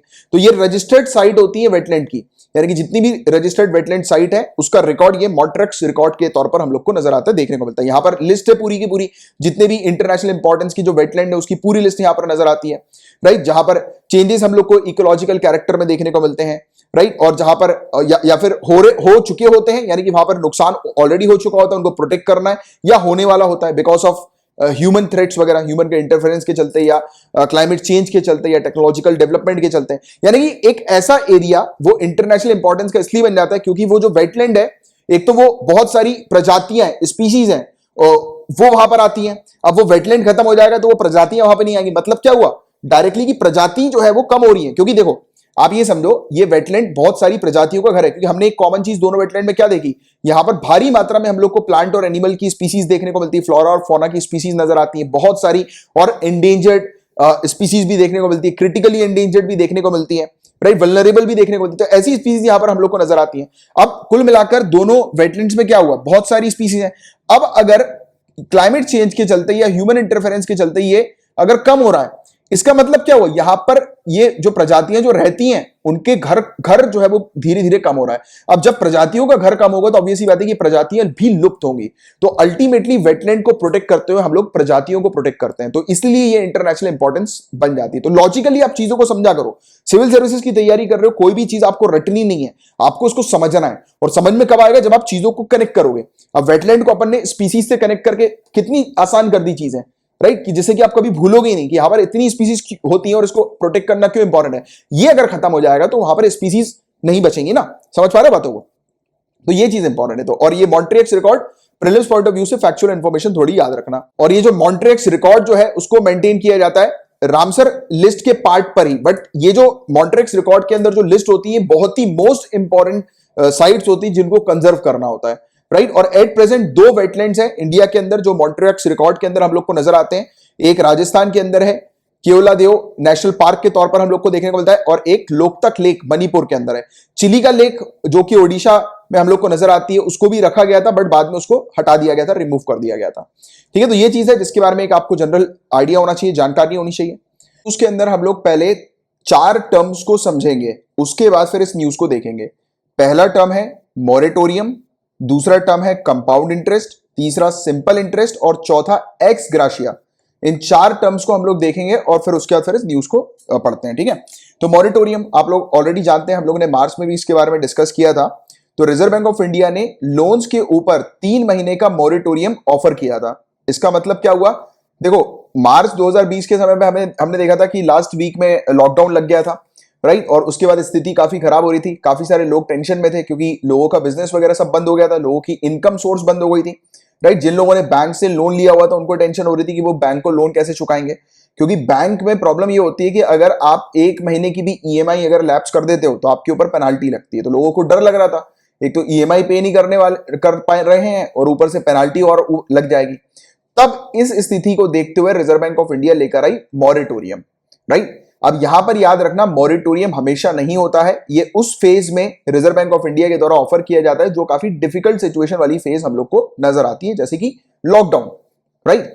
तो उस समय रिजर्व बैंक ऑफ इंडिया ने मॉरेटोरियम ऑफर किया था 3 महीने के लिए, बाद में जाकर हालांकि इसको बढ़ा दिया गया, 31 अगस्त 2020 तक कर दिया गया। तो ये है था क्या, इसको एग्जैक्टली मैं आपको समझाता हूं। तो बहुत ही इजी तरीके से देखते हैं। सिंपल मतलब ये है कि जैसे कि बैंक से मैंने लोन लिया था, अब मैं लोन चुका नहीं पा रहा हूं क्योंकि लॉकडाउन लग गया है, तो मैंने बैंक से 3 महीने का मॉरेटोरियम ऑप्ट कर लिया। इसका मतलब क्या हुआ, मुझे अब 3 महीने तक कोई भी ईएमआई नहीं चुकानी है। अब गाइस ईएमआई नहीं चुकाने का मतलब ये नहीं है, याद रखिएगा, कि मेरी ईएमआई वेव ऑफ हो गई, यानी कि अब मुझे ईएमआई कभी चुकानी नहीं है, ऐसा नहीं है। ये 3 महीने के पीरियड के लिए मैं नहीं चुकाऊंगा, मुझे एक 3 महीने का गैप मिल गया, उसके बाद जो है वो मुझे पूरी ईएमआई चुकानी है। जैसे फॉर एन एग्जांपल, मेरी 10 महीने की ईएमआई बची है, ठीक है, आज की रेट से, बट मैंने 3 महीने का मॉरेटोरियम ऑप्ट कर लिया। तो इसका मतलब क्या हुआ, इस 3 महीने तक मैं कोई भी ईएमआई पे नहीं करूंगा, बट मेरी जो ईएमआई होगी वो 10 महीने की बचेगी ही, राइट। तो कह सकता हूं मैं आज की डेट से मुझे 13 महीने के बाद अब लोन मेरा खत्म होगा, राइट। ये 10 महीने प्लस ये 3 महीने, बट मुझे ईएमआई सिर्फ 10 महीने की भरनी है, बट जो लोन का जो टेन्योर है मेरा वो एक्सटेंड हो गया है, वो 13 महीने का हो गया, राइट, 10 महीने की जगह। क्योंकि आज की पीरियड से मैं 10 महीने में लोन कवर कर लेता था, बट मैंने 3 महीने का गैप लिया है, मॉरेटोरियम लिया है, तो अब मेरा जो लोन होगा, लोन का जो टोटल टेन्योर होगा आज की डेट से वो 13 महीने का हो जाएगा। तो कुछ नहीं किया, बैंक ने ये जो लोन का जो टेन्योर था वो एक्सटेंड कर दिया, वो बढ़ा दिया, राइट। अब यहां पर ईएमआई वेव ऑफ नहीं हुई है, बट लोन का टेन्योर बढ़ गया है, जिससे कि इस 3 महीने के पीरियड में अगर मैं ईएमआई नहीं पे करूंगा तो ना मेरे ऊपर पेनाल्टी लगाई जाएगी, ना मेरा बैंक का जो स्कोर होगा, जिसको हम लोग क्रेडिट स्कोर बोलते हैं, सिविल स्कोर के नाम से जिसको जाना जाता है, ना वो खराब होगा। तो इस प्रकार की सुविधा जो है वो रिजर्व बैंक ऑफ इंडिया ने प्रोवाइड कराई थी। आपको याद आ रहा होगा, मैंने उस समय जब इस टॉपिक को आपको पढ़ाया था तो उस समय बोला भी था कि अभी तो लोगों को मजा आ रहा है, लोग ईएमआई अपनी पे नहीं कर रहे हैं, मॉरेटोरियम एक्सेप्ट कर रहे हैं या इस प्रोग्राम को ऑप्ट कर रहे हैं, बट बाद में चल के उनको टेंशन होगी। और हुआ यही, बाद में चल के जब लोगों को एक्चुअली में जब दिखा कि यार ये तो उनके लिए मॉरेटोरियम जो था वो उनके लिए थोड़ा सा नुकसान का ही सौदा नजर आया, क्योंकि लोगों को लग रहा था कि 3 महीने की ईएमआई नहीं पे करेंगे तो बढ़िया है, कोई दिक्कत नहीं आएगी। बट गाइस प्रॉब्लम क्या होता है, बैंक हमसे जो इंटरेस्ट चार्ज करती है वो सिंपल इंटरेस्ट के बेसिस के ऊपर चार्ज नहीं करती, कंपाउंड इंटरेस्ट के ऊपर, हमारे लोन के ऊपर कंपाउंड इंटरेस्ट चार्ज किया जाता है बैंक के द्वारा, सिंपल इंटरेस्ट नहीं चार्ज किया जाता है, राइट। अब ये सिंपल इंटरेस्ट और कंपाउंड इंटरेस्ट क्या है, ये अगर आप टर्म समझोगे तब जाकर आपको आगे की चीज समझ में आएगी। सिंपल इंटरेस्ट का मतलब प्रिंसिपल अमाउंट पे जो इंटरेस्ट लगता है उसको सिंपल इंटरेस्ट बोलते हैं। जैसे कि मैंने बैंक से 1000 रुपए लिए, तो इस 1000 रुपए पे जो इंटरेस्ट लगेगा तो वो सिंपल इंटरेस्ट होता है। बट कंपाउंड इंटरेस्ट में क्या होता है, ये जो प्रिंसिपल अमाउंट प्लस इंटरेस्ट, ये हम लोग को देखने को मिलता है, इसके ऊपर इंटरेस्ट लगता है। जैसे कि अभी ये 3 महीने का जो पीरियड है वो गैप हो गया, ठीक है, 3 महीने का पीरियड, बट लोन का जो आज से जो टेन्योर था वो कितना हो गया, 13 महीने का हो गया। यहां पर बैंक आपसे ईएमआई नहीं ले रही है, आप ईएमआई जो पे करते हो, जब अपन ईएमआई पे करते हैं तब क्या होता है, हमारा जो प्रिंसिपल अमाउंट है वो कम होता जाता है धीरे धीरे करके, है ना। बट अभी 3 महीने की ईएमआई पे नहीं हुई, बट क्या हुआ, बैंक ने इन 3 महीने के ऊपर इंटरेस्ट तो लगाया, क्योंकि यहां से आज की क्योंकि देखो बैंक एनुअल बेसिस पर इंटरेस्ट लगाती है, राइट, पूरे साल पर बैंक इंटरेस्ट लगाती है, तो बैंक का तो इंटरेस्ट पूरे साल का होगा। अगर आप आगे 3 महीने भी बढ़ा दोगे तो उससे कोई फर्क नहीं पड़ रहा, बैंक तो उस 3 महीने में भी इंटरेस्ट लेगी। अब देखो यहां पर ईएमआई को अलग रखना, इंटरेस्ट को अलग रखना, तब जाकर आप इस चीज को अच्छे समझ पाओगे। क्योंकि ईएमआई जो आप चुकाते हो, जैसे कि आपकी ईएमआई बंधी हुई है, तो ईएमआई जब आप चुकाते हो तो आपके प्रिंसिपल अमाउंट से भी अमाउंट डिडक्ट होता है, राइट, कम होता जाता है। बट अभी आप ईएमआई नहीं चुका रहे हो, तो आपका क्या हुआ, प्रिंसिपल अमाउंट से जो कॉस्ट है, यानी कि वो जो आपका प्रिंसिपल अमाउंट है वो कम नहीं हो रहा है, राइट। तो ये वाली चीज तो एक हम लोग को देखने को मिल रही है, ये फिक्स है। बट बैंक तो अपना इंटरेस्ट चार्ज करेगी ही जो उस पर्टिकुलर मंथ का है, क्योंकि एनुअल बेसिस पर बैंक का इंटरेस्ट होता है। तो बैंक ने वही किया, बैंक ने यहां पर ईएमआई नहीं ली लोगों से, बट इस पीरियड का इंटरेस्ट चार्ज किया, जिसको कंपाउंड इंटरेस्ट की कैटेगरी में हम लोग देख रहे थे। तो उसको जब बाद में जब लोगों ने कैलकुलेट किया पूरे अपने लोन्स को, तो जो पहले उनको जो टोटल अमाउंट देना था, जैसे कि हर महीने की ईएमआई आती है, जैसे कि एक इंसान को 1000 रुपए देना है, तो हर महीने जैसे मान लेता हूं कि 100 रुपए उसकी ईएमआई है, अगर 10% भी मैं इंटरेस्ट लगा लूं उसके ऊपर, जैसे कि मतलब 10 महीने का मान लेते हैं, 10 महीने का 10% भी लगा लूं तो 100 रुपए होता है, राइट। तो सामने वाले को 1100 रुपए बैंक को देना है, तो उस हिसाब से हर महीने के वो 110 रुपए जो है वो बैंक को देता रहेगा, राइट। इस हिसाब से जब तब जाकर उसका पूरा 10 महीने में लोन भी खत्म होगा और इंटरेस्ट भी खत्म होगा। तो ये ईएमआई के साथ हम लोग को देखने को मिलता है कि इंटरेस्ट भी जुड़ा हुआ रहता है, राइट, और वो एक अमाउंट जो है वो बंध जाता है। बट यहां पर क्या हुआ, बैंक ने मना कर दिया, बैंक ने बोला चलो आप 3 महीने की ईएमआई मत दो, बट बैंक अब तो अपना इंटरेस्ट तो लेगी ना, चार्ज करेगी, मोटा अमाउंट नहीं ले रही है, बट अंदर ही अंदर इंटरेस्ट इसका हम लोग को देखने को मिल रहा है। और कंपाउंड इंटरेस्ट में क्या होता है, अब यहां पर 1000 रुपए हम लोग को देखने को मिला था कि बैंक से लोन लेना था। अब कंपाउंड इंटरेस्ट में क्या होता है, इस 1000 रुपए में प्रिंसिपल अमाउंट में इंटरेस्ट जुड़ रहा था, यानी कि बैंक का जो इंटरेस्ट जो बैंक चार्ज करती है वो इसमें जुड़ रहा था, तो प्रिंसिपल अमाउंट बड़ा हो रहा था जिस पर इंटरेस्ट लगता है, राइट। तो ये कुल मिलाकर यहां पर इस 3 महीने के पीरियड में इनका थोड़ा सा जो लोन है वो और बढ़ गया रेदर देन घटने की जगह। तो उसको लेकर लोग बाग थोड़े टेंशन में आ गए थे, और उसी चीज के चलते बहुत परेशानियां अगेन फिर लोगों के बीच में देखने को मिल रही थी। बट अच्छी बात यह हो गई है कि गवर्नमेंट ऑफ इंडिया एक स्कीम लेकर आई है, जिसके तहत ये जो कंपाउंड इंटरेस्ट जो चार्ज किया गया है बैंक के द्वारा, उसको ये वेव कर रही है, खत्म कर रही है, राइट। तो ये चीज हम लोग को नजर आ रही है, देखने को मिल रही है। और ये किसके तहत खत्म कर रही है, एक्स ग्रेशिया पेमेंट के तहत। अब एक्स ग्रेशिया क्या होता है, इसका टर्म भी आप समझ लो, इसका मतलब सिंपल सी चीज होती है कि मॉरल ऑब्लिगेशन के तहत पैसा ये हम लोग को देखने को मिलता है, यानी कि ऐसा पैसा, ऐसा मनी जो कि पे किया जाता है मॉरल ऑब्लिगेशन के तहत, ना कि एक लीगल ऑब्लिगेशन के तहत। यानी कि आप कह सकते हो कि कानूनी बाध्यता यहां पर नहीं हम लोग को देखने को मिलती है, ये नैतिक दायित्व के तौर पर हम लोग को नजर आता है, देखने को मिलता है। यानी कि आप कह सकते हो कि वेलफेयर के तौर पर सरकार ने ऐसा कर दिया, ये कोई लीगल ऑब्लिगेशन नहीं था, राइट। यानी कि सरकार को ऐसा करना मतलब मैंडेटरी नहीं था उनके लिए, वो तो उन्होंने कर दिया एक वेलफेयर पर्सपेक्टिव से। तो ये चीज हम लोग को देखने को मिली है, और इस स्कीम का लाभ MSME, micro small and medium enterprises को मिलेगा। और जो भी लोग जिन्होंने एजुकेशन लोन लिया था, हाउसिंग लोन लिया था, या कंज्यूमर ड्यूरेबल्स के लिए लोन लिया था, या ऑटोमोबाइल्स के लिए, गाड़ी वगैरह के लिए लोन लिया था, राइट, और उनका लोन बस 2 करोड़ से ऊपर का नहीं होना चाहिए, यानी कि उनका जो टोटल आउटस्टैंडिंग जो है वो 2 करोड़ से ऊपर का नहीं होना चाहिए। 2 करोड़ से नीचे के जो लोग हैं लोन्स वाले, तो उनको इसका राहत जो है वो मिली है इस पर्टिकुलर कंपाउंड इंटरेस्ट पे वेव की, ठीक है। तो ये चीज है जिसके बारे में बस आपको एक जनरल बेसिक आइडिया होना चाहिए। अब जो नेक्स्ट टॉपिक है, इसमें बात हो रही है हार्पून के बारे में। हार्पून कोस्टल डिफेंस सिस्टम की यहां पर चर्चा हो रही है, यहां पर बात हो रही है। तो यूएसए ने सेल किया है harpoon defence system 2.4 billion rupees में, और ये ताइवान को सेल किया है। अब आपको पता है गाइस कि ताइवान के पास अभी रिसेंटली हमने देखा कुछ दिनों पहले ही ताइवान स्ट्रेट में यूएसए की वॉरशिप तैनात थी, और अब ताइवान को जो है ये प्रोवाइड करा रही है यूएसए वेरियस डिफेंस सिस्टम वगैरह। तो कहीं ना कहीं से ताइवान को फेवर में लेते हुए चाइना के ऊपर अटैक करने का पूरा मकसद जो है वो यूएसए का हम लोग को देखने को मिल रहा है। तो ये डिफेंस सिस्टम है हार्पून डिफेंस सिस्टम। देखो क्या होता है, एग्जैक्टली लड़ाई होती नहीं है, बट इस प्रकार के डिफेंस सिस्टम को अरेंज करके सामने वाली कंट्री को डराया जाता है। इसको डिटरेंस पॉलिसी बोलते हैं। क्या बोलते हैं? Deterrence policy. जब आप इंटरनेशनल रिलेशंस पढ़ेंगे तो डिटरेंस पॉलिसी जो है वो आपको नजर आएगा, देखेंगे आप। बट हालांकि अब आप चाहो तो कहीं पे लिख लो डिटरेंस पॉलिसी। इस पॉलिसी का मतलब ये होता है कि कंट्रीज क्या करती है, अपने वेपन्स, अपनी नई नई इस प्रकार की डिफेंस टेक्नोलॉजी दिखाकर सामने वाली कंट्री को थोड़ा सा इनसिक्योर किया जाता है, डराया जाता है। तो ये चीज, हालांकि कोई लड़ाई नहीं हो रही, कोई कुछ नहीं हो रहा, बट इस प्रकार के वेपन्स दिखा के सामने वाले को बताया जाता है कि हम कितने मजबूत हैं। तो यूएसए ने ताइवान को वेपन देकर थोड़ा सा चाइना को इनसिक्योर किया है, डराया है थोड़ा सा कि बच के रहना, नहीं तो मैं यहां से भी अटैक करवा सकता हूं, राइट। तो ये वाली चीज है इस प्रकार की जिसके बारे में आपको बताना चाहिए। और हार्पून एक all weather over the horizon anti ship missile हम लोग को देखने को मिलती है, जिसको डेवलप और मैन्युफैक्चर किया है मैकडॉनल्ड डॉगलास के द्वारा, जो कि Boeing defence space and security के तौर पर अभी हम लोग को देखने को मिलती है, राइट। तो ये है जिसके बारे में एक बस आपको बेसिक अंडरस्टैंडिंग, बेसिक आइडिया होना चाहिए। इंडीजन प्रोग्राम की यहां पर बात हो रही है। इस टॉपिक का गाइस हिंदी ट्रांसलेशन आप लोग को पीडीएफ में मिल जाएगा। इसका हिंदी ट्रांसलेशन अभी नहीं किया है मैंने, राइट, बट मैं आपको इसको पीडीएफ में ऑफर कर दूंगा, प्रोवाइड कर दूंगा, don't worry about it.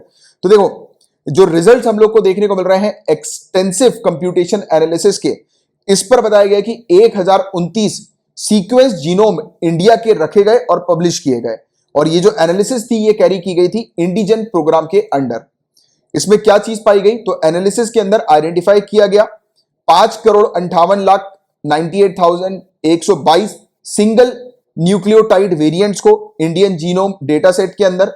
Comparison जो था इसका ग्लोबल जीनोम डेटा सेट के साथ था। इसके तहत सामने ये बात आई कि 18,16,257 यानी कि 32.23% वेरिएंट जो है वो यूनिक है, यानी कि इंडिया के जो लोग हैं उनका जो जीनोम है, हम लोग को जब स्टडी करते हुए नजर आया तो उसमें से 32% जो जीनोम थे वो यूनिक थे, यानी कि वो पूरे दुनिया भर के लोगों से मैच नहीं कर रहे थे। तो जैसे हम लोग जनरली क्या बोलते हैं कि ह्यूमंस जो है वो अफ्रीका के लैंड पर हम लोग को ह्यूमंस का इवोल्यूशन देखने को मिला। इस स्टडी को जब मैं बता रहा हूं उस पर ध्यान देना कि ह्यूमन का जो इवोल्यूशन हुआ वो एक ही पर्टिकुलर जगह से हम लोग को देखने को मिला, बट धीरे धीरे करके रिसर्च जो है वो कुछ इस प्रकार की सामने आ रही है कि ह्यूमंस जो है वो जिनका जो इवोल्यूशन हुआ है वो थोड़ा थोड़ा यूनिक भी हम लोग को उसके अंदर चेंजेस नजर आ रहे हैं, देखने को मिल रहा है। यानी कि क्वाइट पॉसिबल इसमें यह भी हो सकता है कि जो ह्यूमन जो है वो जो अभी तक की थ्योरी, अभी तक की स्टडी जो हम लोग को नजर आ रही थी कि ह्यूमन जो है वो एक ही जगह से उनकी उत्पत्ति हुई है, बट ऐसा शायद नहीं हो सकता है, अलग अलग भी हम लोग को देखने को मिल सकते हैं। कि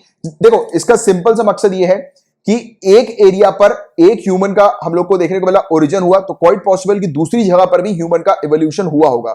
यानी कि हम लोग जनरली देखते हैं ना कि एक जगह से ह्यूमन आए फिर धीरे धीरे करके उनकी पॉपुलेशन बढ़ी, बट क्वाइट पॉसिबल ऐसा हो सकता है कि अलग अलग क्षेत्र पर भी हम लोग को ह्यूमन का इवोल्यूशन देखने को मिला है। या फिर दूसरी चीज ये हो सकती है कि हेरिडिटी के दौरान ह्यूमंस के अंदर उनके जीनोम में इवोल्यूशन हुए, चेंजेस हुए हैं, और इतने चेंजेस हुए कि जो ग्लोबल, जो पूरे दुनिया भर में जो पॉपुलेशन हम लोग को देखने को मिलती है लोगों की, तो उनके जो जीनोम को जो स्टडी किया उससे बिल्कुल ही अलग थे कुछ लोग। यानी कि उनका जो जीनोम था वो इतना ज्यादा, उसके अंदर वेरिएशंस आ गए, चेंजेस आ गए, इवोल्यूशन उसका इतना ज्यादा हो गया कि वो पूरी तरह से जो है वो आज की डेट में टोटली यूनिक बन गए हैं, टोटली डिफरेंट हो गए। तो ये एक प्रकार की स्टडी को जो है वो झलका रही है। इस पर और भी साइंटिस्ट, रिसर्चर्स स्टडी करेंगे तब और चीजें जो है वो क्लियर होंगी, राइट। तो ये चीज हम लोग को यहां पर नजर आई, और ये एम्फेसाइज करता है कि India centric population genome initiative हम लोग को लाना चाहिए, और हालांकि इस पे हम लोग आज की डेट में काम भी कर रहे हैं। और क्यों ये जीनोम डेटा इतना सिग्निफिकेंट है, और what can it be used for, किस लिए इसका उपयोग जो है वो किया जा सकता है, तो ये क्लासिफाई कर सकता है वेरिएंट्स को। किस वेरिएंट्स को? मेंडेलियन जो डिसऑर्डर हम लोग को देखने को मिलते हैं, जिसको हम लोग थ्योरी ऑफ हेरिडिटी कहते हैं। वही चीज मैं अभी आपको समझा रहा था कि कुछ समय के बाद देखो क्या होता है, पीढ़ी दर पीढ़ी जो है वो लोग आगे बढ़ते हैं, ठीक है। जैसे कि फादर मदर के जो बच्चे हैं, राइट, फिर उनके बच्चे हैं, तो क्या होता है इस प्रकार की जब हेरिडिटी होती है तो उसमें कुछ ऐसे डिसऑर्डर आ जाते हैं, और जो पूरा जीनोम का जो सेट है वो कंप्लीटली डिफरेंट नजर आता है, पूरा कंप्लीटली डिफरेंट हम लोग को देखने को मिलता है। तो क्वाइट पॉसिबल ये वाली चीज बताई जा रही है कि इस प्रकार का हेरिडिटरी डिसऑर्डर भी यहां पर हम लोग को देखने को मिल सकता है। और इस स्टडी से ये भी होगा कि हम लोग मेडिसिन आउटकम को और भी बेटर तरीके से इंप्रूव कर सकते हैं, यानी कि हम लोग वेरियस जीनोम को देखते हुए अलग अलग मेडिसिन जो है वो तैयार कर सकते हैं, और स्पेसिफिकली मेडिसिन तैयार कर सकते हैं कि एक इंडिविजुअल, उसका जीनोम सेट इस प्रकार का है तो उसकी बॉडी में अगर ये वाली मेडिसिन देंगे तो उसका इस प्रकार से रिएक्शन होगा जिससे कि उसको फायदा मिल सकेगा।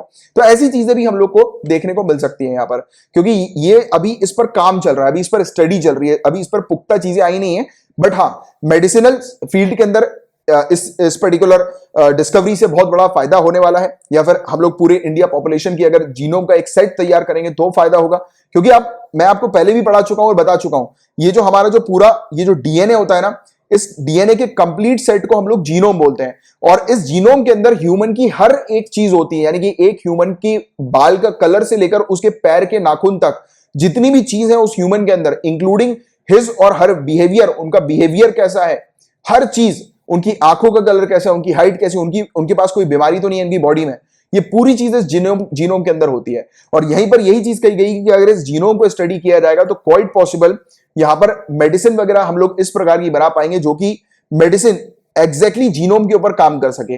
राइट, जिससे कि जो भी डिफेक्ट्स हुए हैं या जो भी इश्यूज हैं एक इंडिविजुअल की बॉडी में उसको टारगेटेड तरीके से जो है वो सही किया जा सके मेडिसिन की डिस्कवरी के थ्रू। तो ये सब चीजें हम लोग को यहाँ पर नजर आ रही है, देखने को मिल रही है। अब ये जो पूरा डेटा है इससे क्या फायदा होगा? इससे फायदा ये होगा कि आइडेंटिफाई किया जा सकेगा वेरियस जेनेटिक डिजीज को, बीमारी को, और जो जेनेटिक डिजीज जो होती है उसमें जो वेरिएशंस हम लोग को देखने को मिलते हैं उसको आइडेंटिफाई किया जा सकेगा।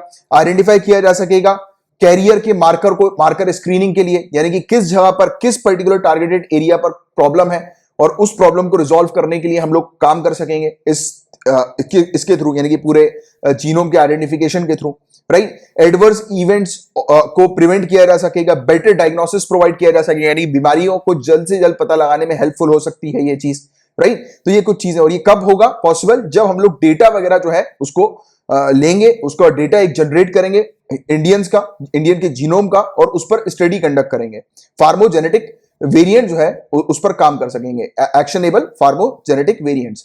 और डेटा जो है वो अलाउ करेगा रिसर्चर्स को कि रिसर्चर जो है वो बिल्ड कर सकते हैं Indian specific reference genome data set को, यानी कि एक ऐसा जीनोम का डेटा सेट जो कि सिर्फ इंडियंस का ही हो, और जिससे कि हमारे अलग अलग रीजन पर जो इंडियंस हम लोग को, देखो क्या होता है कि हमारी जो बॉडी है ना वो एनवायरमेंट के अकॉर्डिंग भी चेंज होती है।